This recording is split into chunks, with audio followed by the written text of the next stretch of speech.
Bonjour mes champions, ça va? C'est Pierrot, votre super daron préféré. Alors warning, aujourd'hui, on met les pieds dans le plat avec un sujet très sensible. Un sujet qui va parler à tout le monde, à mon avis, celui des relations toxiques. En clair, comment reconnaître les potes qui te hissent vers le haut et comment virer, se séparer, disons le plus poliment, des boulets qui te tirent vers le bas.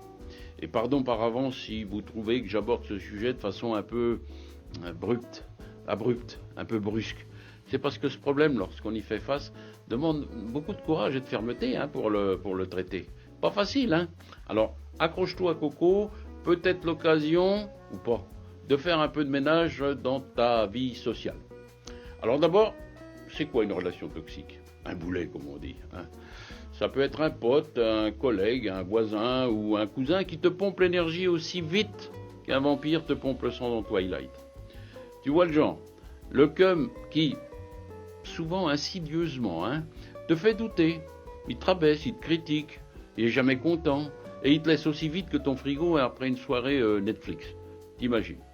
Moi, j'en ai traîné un sévère pendant des années. Crois-moi, ça m'a marqué, je sais de quoi je parle. Flashback, Coco. À l'époque, bon, c'était pas la préhistoire non plus.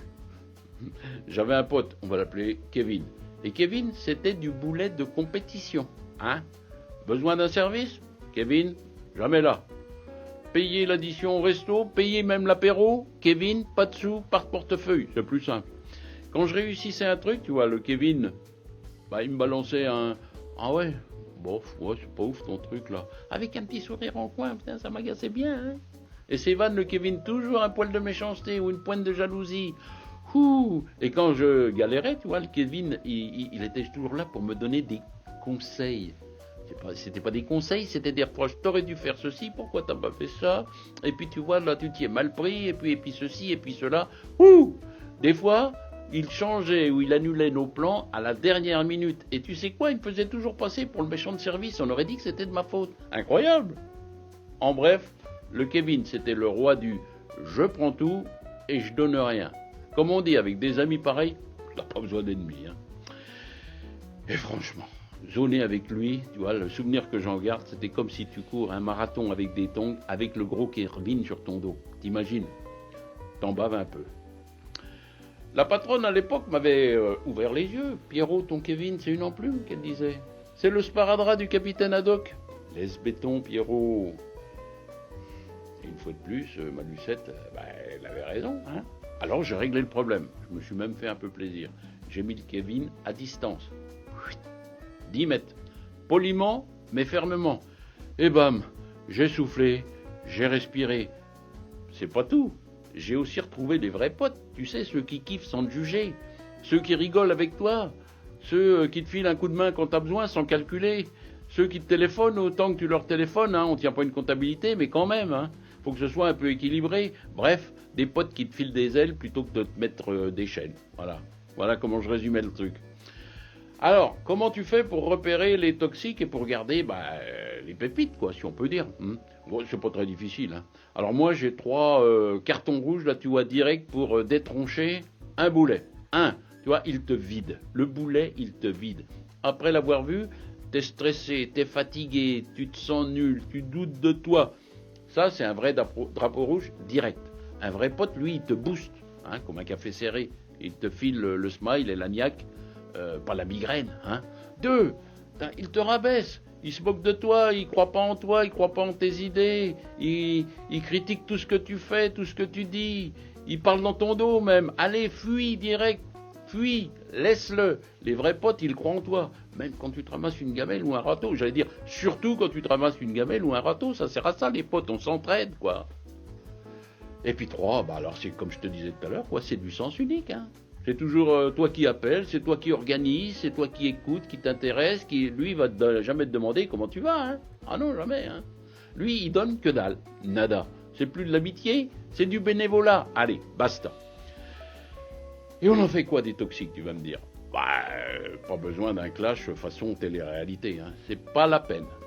Tu prends tes distances, t'arrêtes les messages, tu zappes les plans, tu te protèges. Point barre. Ça demande du courage, c'est vrai. Et de la fermeté. mais c'est comme ça. Ta vie va devenir plus légère. Entoure-toi de gens qui te font briller, pas de ceux qui t'éteignent la lumière et le cerveau. Comme disait Samuel Johnson, un écrivain british, encore un autre, qui clashait bien au XVIIIe siècle. Hein. Un vrai ami, c'est un véritable trésor. Un faux ami, c'est un redoutable boulet. Entoure-toi de ceux qui t'élèvent, on y revient, qui élèvent ton âme, toujours pareil, au sens d'élévation, pas ceux qui piétinent ton âme. Non. Alors sois un titan, camarade, pas un porteur d'enclume, pas un porteur de valise, ni un faire-valoir, hein. Sois toi-même comme toujours, tu sais. Ta mission champion cette semaine, alors du coup, faire le tri dans tes potes. Garde ceux qui te font marrer, ceux qui te font rêver, ceux qui te font avancer, ceux qui te distraient, ceux avec qui tu te sens bien. Libère-toi de tes relations toxiques qui te freinent par contre, ou qui simplement te prennent le chou. Hein. Alors, c'est un peu triste tout ça quelque part. Je ressens ça aussi, moi aussi très fort, mais c'est ainsi. C'est ainsi.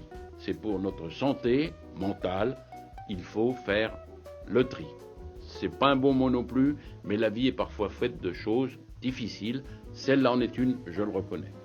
Et toi, Coco, attention, toi aussi, et moi aussi, pensons à la façon avec laquelle on traite nos potes. On a tous des efforts, j'en suis sûr, et des progrès à faire, non ? Est-ce qu'on n'a pas tous été un jour ou l'autre le boulet de quelqu'un ? Ou de quelqu'une ? Je vous laisse réfléchir là-dessus, mes petits cœurs. Souvent facile de critiquer, mais il faut aussi se retourner la photo dans la figure pour se poser des questions, pour s'interroger, pour réfléchir. Hein. Alors, si tu as une histoire de boulet à partager, balance en mail, comme toujours, pierrot@super-daron.fr. Si c'est pas fait, s'il te plaît, abonne-toi, clique le pouce et claque la cloche, c'est dans ce sens-là, et on se retrouve vendredi pour un nouveau délire. Sur ce, ma cocotte, mon coco, soyez des géants d'amitié aussi, hein, de force encore et d'amour toujours. Bye bye.